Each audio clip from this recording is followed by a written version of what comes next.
Bismillahirrahmanirrahim. Assalamualaikum warahmatullahi wabarakatuh.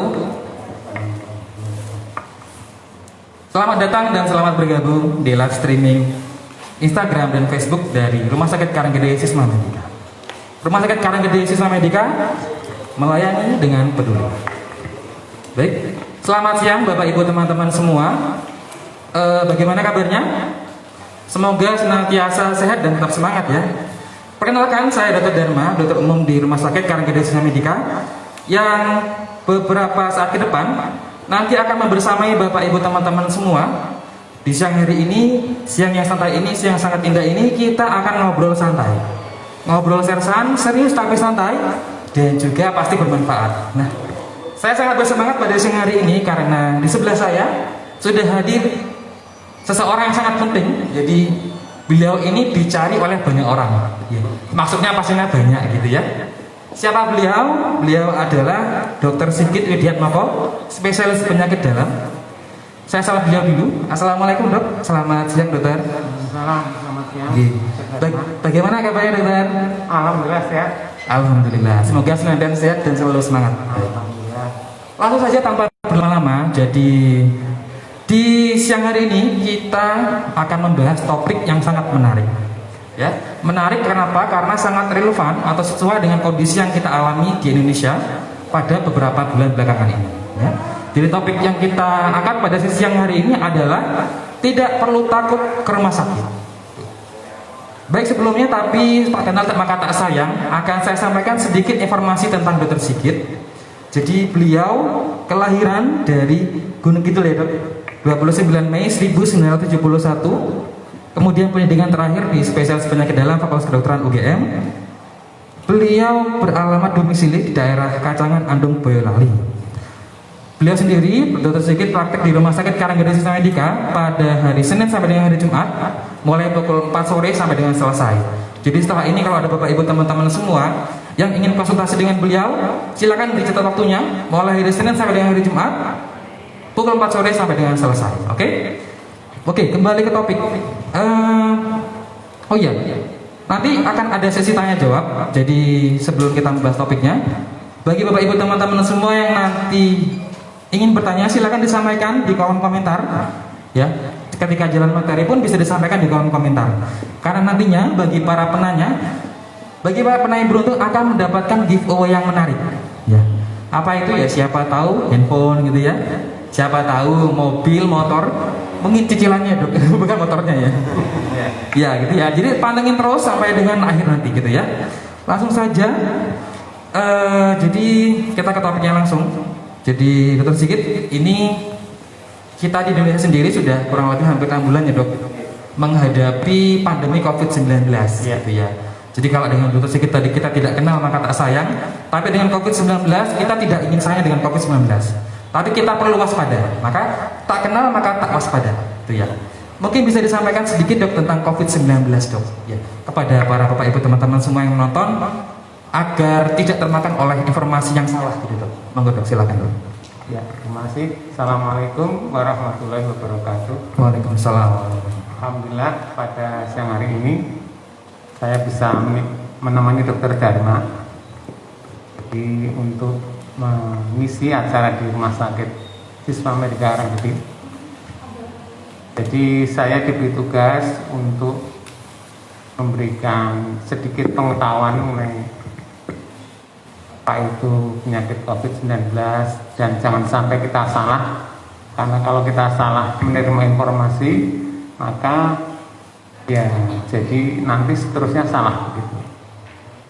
Tapi sebelumnya saya juga tahu bahwa banyak dari para pemirsa yang mungkin sudah jauh lebih tahu dibanding saya. Jadi karena penyakit ini sangat heboh sehingga banyak yang baca sendiri dari internet, ya, dari buku-buku. Sehingga kadang-kadang pengetahuannya melebihi dokternya begitu. Jadi saya ingin bahas jadi bahwa penyakit COVID-19 ini suatu penyakit infeksi disebabkan karena virus, hampir mirip seperti flu burung, seperti SARS dulu. Mungkin Dokter Dharma belum belum lulus ya dulu ya. Belum dokter. Belum ya. penyakit flu. Cuma ini kelebihannya bagi virusnya ya, tapi kerugian bagi kita adalah bahwa virus ini mudah sekali menular. Mungkin sekitar 4 kali lipat lebih cepat dibandingkan flu burung. Sehingga kadang-kadang cuma terpapar sedikit saja mudah menular itu. Sehingga harus hati-hati. Tetapi harap diingat bahwa penyakit ini tentu ada obatnya. Nah, sekarang sudah dikembangkan obat-obatnya dan ini mudah-mudahan ini tidak lama lagi ini segera penyakit ini akan segera bisa kita kendalikan. Amin, amin, amin. Ya, dan mudah-mudahan ini awal tahun depan sudah mulai diberlakukan vaksin, dan vaksin ini mudah-mudahan bisa menurunkan, melandaikan penyebaran dari virus COVID-19. Demikian Dr. Dharma. Amin, amin. Ya, kita juga semua pasti berharap seperti itu ya. Kemudian tadi kita berbicara tentang COVID, jadi dia adalah virus seperti yang disampaikan Dr. Sigit tadi, virus. Dan untuk mungkin membahas sedikit tentang gejalanya dok, kira-kira gejalanya agar Bapak, Ibu, teman-teman saya melihat tahu dok, kira-kira gejala yang terindikasi COVID itu seperti apa dok? Jadi sekarang penyakit ini disebut dengan penyakit 1000 wajah.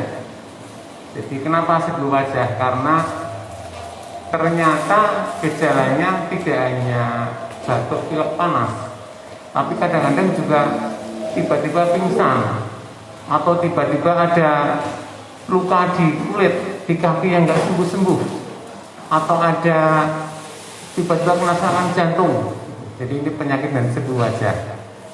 Karena itu intinya, jika ada dari pemirsa yang memiliki tiba-tiba gejala tidak nyaman pada tubuh, tidak hanya panas, tapi juga mungkin tidak ada nafsu makan gitu, atau tiba-tiba kok pusing sekali, nah segera periksakan ke dokter untuk pelacakan lebih lanjut begitu. Terkait dengan topik ini berarti dok ya. Iya. Jadi tidak perlu takut ke rumah sakit. Nah, kaitan dengan itu dok, berarti kondisi seperti apa dok? Yang oh ini harus ke rumah sakit, atau ini oh tidak perlu ke rumah sakit, itu bagaimana dok? Kira-kira seperti apa dok? Memang saya rasakan sendiri begitu awal-awal penyakit ini booming ya. Penyakit sepi, rumah sakit sepi. Rumah sakit sepi. Oh, penyakitnya yang namanya rumah sakitnya yang sepi. Nah itu saya rasakan sendiri. Sehingga kadang-kadang rumah sakit satu bangsa hanya 2, 3 begitu. Jadi memang ada suatu pengertian yang keliru dari masyarakat, bahwa memang kita jangan ke rumah sakit kalau tidak ada keperluan yang harus diperhatikan. Jadi kalau ke rumah sakit hanya untuk sekedar menengok, sebaiknya jangan. Tapi kalau ke rumah sakit karena ada penyakit, harus gitu. Harus ya dok? Iya, apalagi orang yang sudah memiliki penyakit-penyakit kronis seperti diabetes, hipertensi, itu kan 2 penyakit yang sering sekali jadi incaran virus ini. Nah itu jangan takut untuk berobat begitu. Silahkan Anda berobat ke rumah sakit, tetapi memang ada tips and trick ya, biar bisa aman selama di rumah sakit. Oke. Baik, jadi kalau dari pengalaman Dr. Sigit sendiri, kira-kira ada nggak sih dok saat praktek mungkin di sini ataupun di tempat yang lain, pasien yang gara-gara COVID ini dok tidak jadi kontrol terus akhirnya berdampak buruk dok? Banyak. Jadi pasien-pasien ada yang tidak mau ke rumah sakit. Hari ini pun saya mendapati pasien ya 6 bulan tidak ke rumah sakit. Padahal dia punya sakit gula gitu. Tapi dia karena dia takut, sehingga mulai bulan Maret tidak ke rumah sakit. Gara-gara COVID ini ya? Gara-gara COVID. Tahu-tahu gula darahnya naik. Gitu ya. Jadi sangat penting poin dari Dr. Sigit. Jadi bagi Bapak Ibu teman-teman semua yang mungkin sudah memiliki penyakit kronis seperti hipertensi, gula ataupun penyakit yang lainnya, bahkan termasuk penyakit gawat daruratan, silakan jangan takut untuk berobat ke rumah sakit ya. Mungkin berikutnya kita bahas tadi tentang tips trik ya dok. Ya. Tips trik saat kita berobat. Ketika kita perlu ke rumah sakit, ya gimana sih tips triknya agar kita selalu aman? Bagaimana itu dok? Yang pertama, kalau bisa, kalau rumah sakit itu memiliki pelayanan itu mendaftar online, daftarkan secara online. Daftarkan. Iya, online. Sehari atau 2 hari sebelumnya. Alhamdulillah di rumah sakit kita sudah ada pendaftaran online. Oh, alhamdulillah. Ya, daftaran secara online itu. Itu menjauhi anu itu kerumunan ya dok? Iya, menjauhi kerumunan ya. Terus yang kedua, jika sudah siap berangkat, maka pakailah kendaraan pribadi. Jadi jangan memakai bis umum atau memakai alat transportasi umum ya, kendaraan pribadi. Dan itu datanglah tepat pada waktunya. Jadi misalnya polinya jam 4, ya sudah berangkatnya mulai dari jam 3 gitu. Nah, gitu. Dan yang ketiga, pakailah alat pelindung diri. Alat pelindung diri yang penting adalah masker. Masker gitu. Masker ya, masker itu boleh pakai masker apa saja, masker bedah boleh, masker kain boleh. Tapi kalau masker kain atau masker bedah sebaiknya double. Atau kalau tidak double ya ini dipakai tisu di dalam dalamnya. Dan ingat jangan sampai salah pasang. Kadang-kadang saya lihat kok ada yang pakai bedah itu salah pasangnya. Gimana gitu? Yang betul kan kalau kita pakai pasang masker bedah itu yang kasar di luar. Kasar di luar ya? Jangan dibalik. Kalau yang kasar di dalam gunanya berkurang sekali fungsinya gitu. Padahal yang di luar kasar itu artinya untuk melindungi dari debu, dari virus bisa nempel di situ. Oh, begitu. Baik. Jadi begitu ya tips triknya. Jadi silakan dicatat seperti yang saya tadi. Jadi yang pertama tadi pendaftaran secara online, dan Rumah Sakit Karangkedung Medica sudah memiliki pendaftaran secara online. Jadi silakan bagi Bapak Ibu teman-teman semua yang ingin berobat bisa memanfaatkan hal itu. Kemudian yang kedua tadi menggunakan transportasi pribadi sebisa mungkin seperti mobil pribadi, hindari untuk penggunaan transportasi umum. Yang ketiga tadi apa? Alat pelindung diri ya, masker. Nah, wajib gunakan masker. Nah, yang menarik seperti itu kadang-kadang pasien itu dari jauh pakai masker dok. Begitu mau periksa sama dokternya dibuka. Nah itu sama aja, malah bunuh diri ya gitu ya. Jadi selalu gunakan masker, jangan lupa. Begitu keluar rumah selalu gunakan masker. Dan kalau nggak salah akhir-akhir ini mau ada itu dok, masker SNI dok, seperti helm gitu ya. Jadi tadi disiasatinya kalau punya masker kain, silakan gunakan double atau enggak dipakaikan tisu. Begitu. Ada tambah lagi betul dok? Selama di rumah sakit, tetap menjaga jarak. Tetap menjaga jarak itu yang penting. Nah, 1 atau 2 meter begitu. Begitu. Ada yang bertanya, dok, apakah saya perlu memakai sarung tangan begitu? Itu menurut saya tidak perlu memakai sarung tangan. Soalnya begini, kadang-kadang pakai sarung tangan, tapi gatal terus diusap tangannya gini. Nah, di sini usap, itu malah kontaminasi. Ya, kemana-mana ya. Ya, mending tidak pakai sarung tangan. Kalau gatal ngukur, ya kita segera pakai desinfektan. Gitu ya. Jadi tadi jaga jarak, dan di Rumah Sakit Karangkedung Medica telah melakukan prinsip physical distancing gitu ya. Jadi bagi pasien-pasien yang sedang di ruang tunggu, kita sudah menyediakan bangku mana yang boleh diisi dan bangku mana yang tidak, sehingga jarak aman itu sudah terkendali gitu ya. Prinsip physical distancing sudah diterapkan. Kemudian selanjutnya tentang sarung tangan ya. Jadi tadi sebaiknya adalah sering cuci tangan. Nah, di Rumah Sakit Karangkedung Medica sendiri juga sudah menyediakan tempat-tempat yang strategis agar para pengunjung maupun pasien sendiri bisa sering cuci tangan. Gitu ya dok ya? Ya, betul. Kemudian, sembari kita menunggu, silakan bagi Bapak Ibu teman-teman semua yang sedang menonton ini, bagi teman-teman yang akan bertanya, disampaikan di kolom komentar sambil kita jalan gitu ya. Nantinya akan 3 penanya akan mendapatkan giveaway yang menarik. Sambil saya cek HP. Ini ada pertanyaan. Sebentar, saya cek dulu yang pertama. dari bentar. Malah kegeser. Mungkin saya tanyakan dulu dok terkait dengan kondisi COVID saat ini dok. Jadi sudah 6 bulan. Itu kira-kira di Indonesia sendiri itu sudah stabilkah atau bagaimana dok saat ini dok? Ya. Kalau di wilayah Boyolali sudah masuk oranye, nah, alhamdulillah. Dulu kan merah gitu. Sekarang oranye, artinya penyebarannya mulai menurun, alhamdulillah.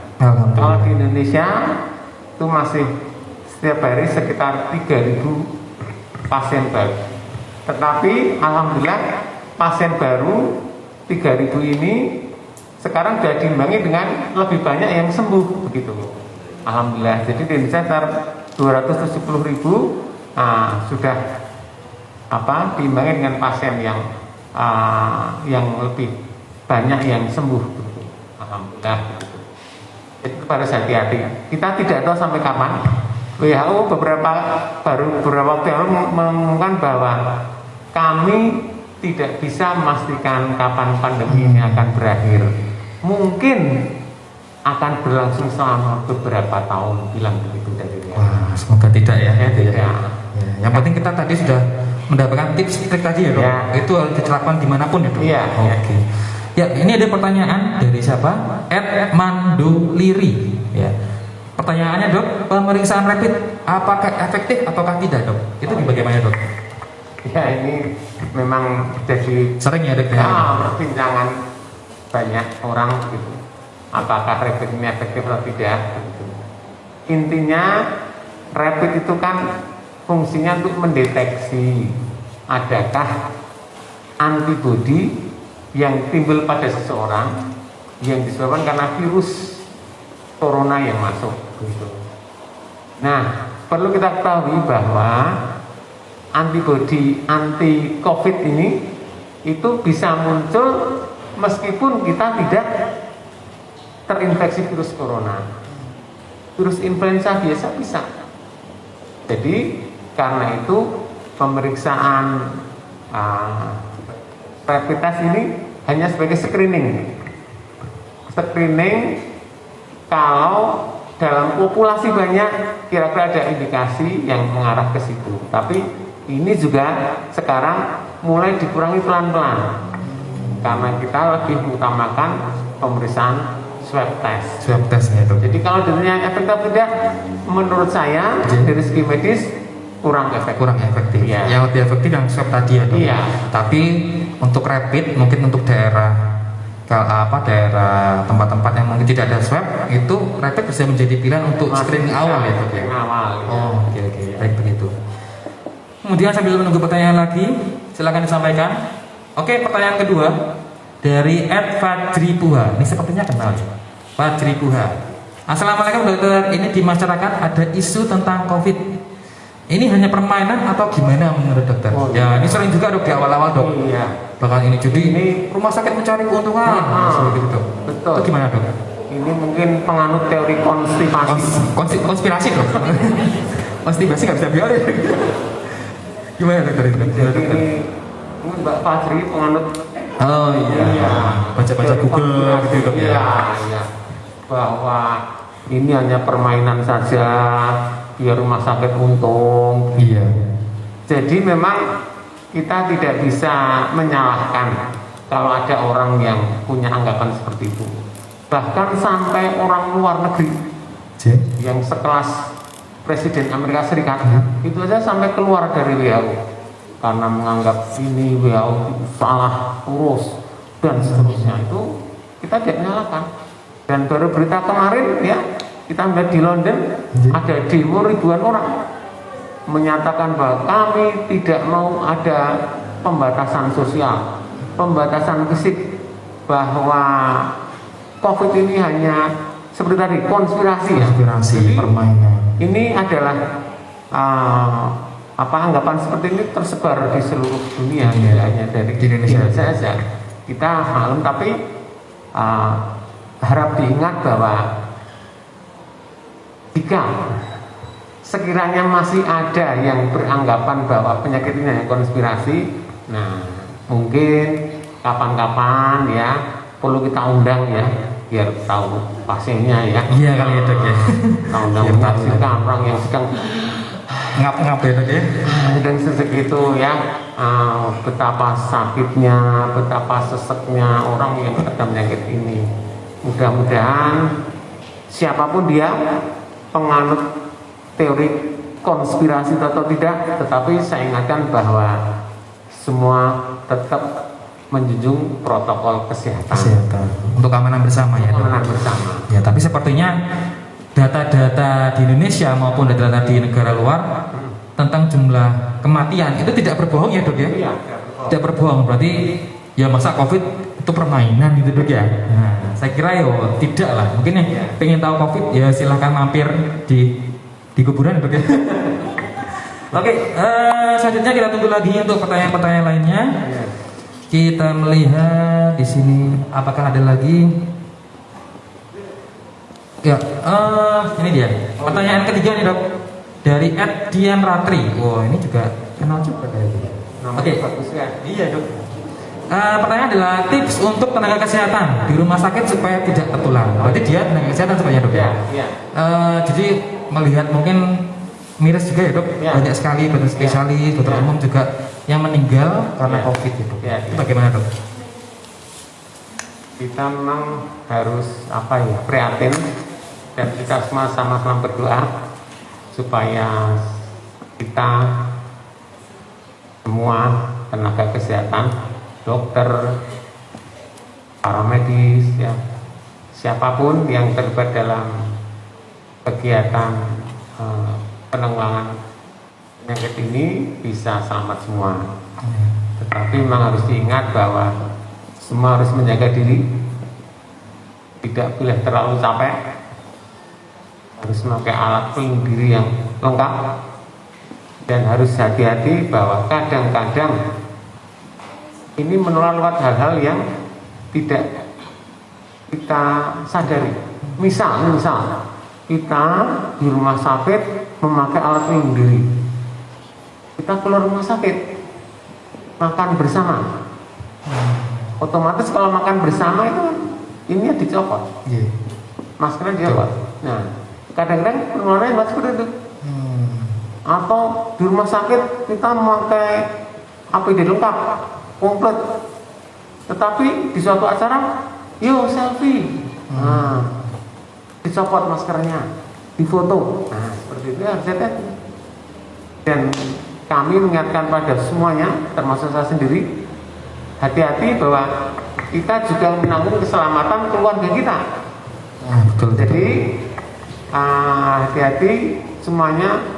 Kalau misalnya ada kesempatan, ada peluang sebelum pulang mandi di rumah sakit, silahkan mandi di rumah sakit.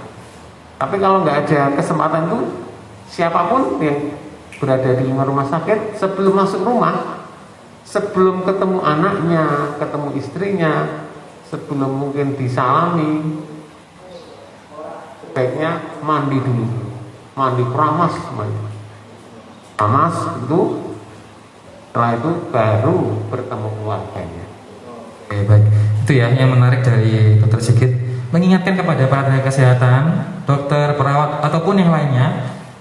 Jadi kita sebagai garda terdepan, kita memegang beban yang berat. Jadi kita sebaiknya lebih hati-hati dan tentunya dengan menerapkan prinsip-prinsip yang tadi disampaikan oleh Dokter Sigit. Ya, dan kita senantiasa berdoa, kita selalu sehat dan sehingga nanti Indonesia membaik, gitu ya. Pertanyaan berikutnya, masih ada waktu ya dok? Iya. Dari Ed Aulia MD. Ini saya sendiri yang kenal, istri dok. Oh iya. Ini pertanyaan menarik. Jadi seberapa penting check up dalam kondisi pandemi saat ini ya dok? Mengingat banyak OTG. Oh iya. Gimana itu dok? Oh iya. Pertanyaan sulit ini. Tapi nggak di skenario dok. Gimana itu dok? Jadi begini, memang sebelum menjawab itu saya ingin mengatakan bahwa pentingnya kita memakai masker, ya, karena kita tidak tahu kita OTG atau bukan, dan kita tidak tahu teman kita ini OTG atau bukan. Karena itulah prinsip memakai masker adalah bahwa melindungi terhadap orang lain supaya tidak tertular dari kita, atau melindungi kita sendiri Kita supaya sendiri. tidak tertular dari orang lain. Itu pentingnya kita pakai masker. Lalu untuk check up bagaimana gitu? Kalau check up artinya untuk melihat bagaimana kondisi secara umum, gula darah, kemudian kolesterol, kreatinin dan sebagainya, itu penting, terutama bagi orang-orang yang sudah mengalami Penyakit ya, itu ada penyakit bau. iya, dia harus ngecek gula darah kita bagaimana, kolesterol gimana, atau tensinya bagaimana, itu harus ngecek. Tetapi kalau bagi yang belum pernah sakit apapun ya, itu sesekali boleh, 3 bulan sekali atau minimal 6 bulan sekali dicek seperti itu. Lebih bagus ya. Jangan-jangan ada faktor resiko yang kan banyak orang yang tahu-tahu gulanya 500. Sering ya. Sering gitu ya. Iya, Dok. Ya. Oke, baik. Itu ya satu poin yang penting. Iya. Jadi soal masker tadi, jadi masker saya melindungi Anda, masker Anda melindungi saya. Kurang lebih seperti itu ya, Dok. Iya. Oke, pertanyaan berikutnya ini @ikasus, ika_sus. Baik ya, Dok. Nah, Dok, ada info setelah kontak masa observasi 14 hari, sedangkan ada gejala setelah 14 hari, kasus seperti ini bagaimana ya, Dok? Ini berat juga, Dok, pertanyaan. Berat ini. Ujian ini berat. Ujian ya, Dok ya? Ujian di sini, Dok. Gimana, Dok? Jadi memang begini, kapan penderita atau kita tertular ini masih memang karena penyakit ini baru ya, ini memang masih banyak perbedaan pendapat. Tapi yang penting adalah bahwa dalam pelacakan pasien, tracing ya, kita memang biasanya melacak. Jadi gejala itu, kuman itu akan muncul sebelum 3 hari gejala itu muncul. Jadi misalnya seseorang terkena COVID, sebenarnya gejalanya bibit penyakitnya itu sudah ada sekitar 3 hari. Dan itu akan terus berada pada pasien itu selama sekitar 14 hari. Tetapi pada beberapa kasus bisa sampai sebulan. Nah ini yang mungkin masih ingat kasus awal-awal dulu bulan Maret waktu kasus ada sebuah perkumpulan besar di Sulawesi Selatan. Itu dia disitu datang dari berbagai daerah. Itu ada yang sampai sebulan baru muncul. Nah itu, jadi memang keamanan pasien itu setelah dia tertular COVID ini memang kalau mau dipastikan kapan amannya kontak dengan dia, ya sebenarnya kalau mau aman ya bisa sampai sebulan begitu. Nah begitu. Oke. Jadi memang ya agak sulit ya, Dok, banyak variasi ya, Dok. Ya bervariasi, yang tergantung klinis pasien, tergantung kegiatan tubuh pasien. Oke. Yang penting tetap kita selalu mengutamakan prinsip keamanan diri tadi. Keamanan diri ya. Oke, saya kira karena waktu juga, jadi untuk sesi tanya jawab terpaksa harus kita akhiri. Tapi jangan khawatir bagi yang tadi sudah menanyakan tapi belum terjawab, silakan konsultasi lebih lanjut dengan Dr. Sigit. Jadi silakan datang ke rumah sakit kami. Jam praktik beliau hari Senin sampai dengan hari Kamis mulai pukul 4 sore sampai dengan selesai. Nanti silakan diskusi 4 mata sepanjang-panjangnya. Gitu ya, Dok? Ya.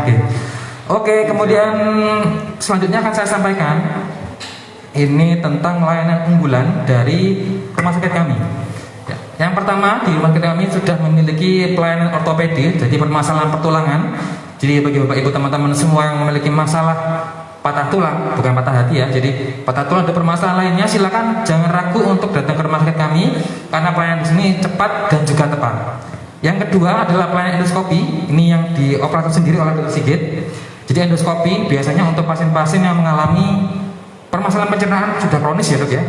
Sudah kronis. Jadi di rumah sakit kami dapat dilakukan pemeriksaan secara menyeluruh gitu ya. Kemudian yang ketiga ada layanan pakoemulsifikasi. Jadi teknologi terbaru dalam penanganan operasi katarak. Sehingga dengan teknologi terbaru ini pasien operasi katarak bisa dapat penyembuhannya lebih cepat gitu ya. Yang keempat ada layanan penjemputan pasien. Ini yang menarik. Jadi dari rumah sakit kami melayani penjemputan pasien rawat inap secara gratis, jadi tidak dipungut oleh biaya, baik itu BPJS maupun umum. Jadi bagi bapak ibu teman-teman semua yang memiliki permasalahan kesehatan ataupun di tetangga atau lingkungan sekitar yang punya masalah kesehatan tapi ada kendala tentang transportasi, silakan menghubungi call center kami. Nanti akan saya sampaikan nomor call center kami gitu ya. Yang terakhir adalah layanan MCU rapid test. Ya, jadi kita ada layanan rapid test untuk pemeriksaan screening awal seperti yang kita bahas tadi, dan juga ada injeksi vitamin C agar menjaga tubuh tetap fit dan prima. Ya. Jadi 5 LD layanan unggulan dari rumah sakit kami. Untuk info lanjut bisa lihat di halaman media sosial kami. Kemudian akhirnya ini dia mungkin yang ditunggu-tunggu, akan ada pengumuman penanya yang beruntung di siang hari ini, yaitu pemenang yang pertama akan saya sampaikan. Ya, ditekan ya. Yang pertama adalah dengan akun @mandoliri. Ya, Mandoliri. Jadi selamat kepada @mandoliri yang pertama. Yang kedua @aulia_umd. Nah, selamat juga ya. Yang ketiga, oh nggak ada ya? Saya kira udah. Jadi 2 terima selamat ya. Jadi bagi penanya tadi yang belum beruntung, jangan khawatir, jangan kecewa karena di rumah sakit kami nanti akan ada talkshow lagi ke depan. Jadi bagi penanya silakan besok-besok tanya lagi, siapa tahu nggak dapat lagi gitu ya. Ya. Oke, mungkin terakhir Dok, kita masuk kesimpulan Dok. Jadi mungkin dari Dok Sigit ada sepatah dua patah kata untuk menyimpulkan obrolan singkat dari siang ini Dok. Ya.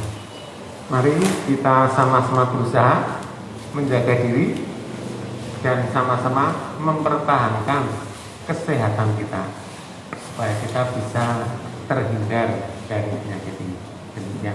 Oke, baik. Terima kasih Dr. Sigit atas simpulannya tadi. Jadi simpulan singkatnya saya juga menyampaikan bahwa bagi bapak teman-teman semua jangan takut berobat ke rumah sakit gitu ya. Jadi di rumah sakit Karanggede Islam Medika ini pada khususnya sudah menerapkan protokol kesehatan yang sudah sesuai dengan standar. Jadi tetap melayani pelayanan kesehatan, tapi di situasi pandemi ini kita sudah menerapkan protokol kesehatan. Jadi jangan takut ke rumah sakit sebelum Anda tambah sakit gitu ya. Kemudian silakan nanti dipantau terus di halaman media sosial kami di Facebook dan Instagram dengan akun NS Karanggede Islam Medika. Nanti akan ada info talkshow lainnya atau info lebih lanjut tentang pelayanan rumah sakit kami. Dan silakan menghubungi call center kami. Ini bagi teman-teman yang ingin menanyakan info lebih lanjut atau mungkin ingin memanfaatkan layanan penjemputan pasien tadi rawat inap ya. Nomornya adalah 0821 3622 8747. Lengkapnya bisa lihat di media sosial kami. Baik. Sekali lagi terima kasih kepada Dr. Sigit atas waktunya dan ilmunya, sangat bermanfaat. Saya kira Bapak Ibu teman-teman semua sudah bisa mendapatkan ilmunya dan menerapkan tentang obrolan singkat ini gitu ya. Dan juga terima kasih Bapak Ibu teman-teman semua yang sudah melihat tongkrongin sampai dengan detik ini. Ya, semoga sehat terus, tetap semangat. Jadi selalu terapkan protokol kesehatan, jaga jarak, gunakan masker, dan sering cuci tangan. Oke, jalan-jalan ke pasar bunga, beli 1 dapat 2. Jaga diri dan jaga keluarga. Jika sakit, jangan lupa ke rumah sakit Karanggede Islam Medika. Oke, saya Dr. Dharma untuk diri, semoga bermanfaat. Rumah sakit Karanggede Islam Medika melayani dengan peduli. Wassalamualaikum warahmatullahi wabarakatuh. Waalaikumsalam.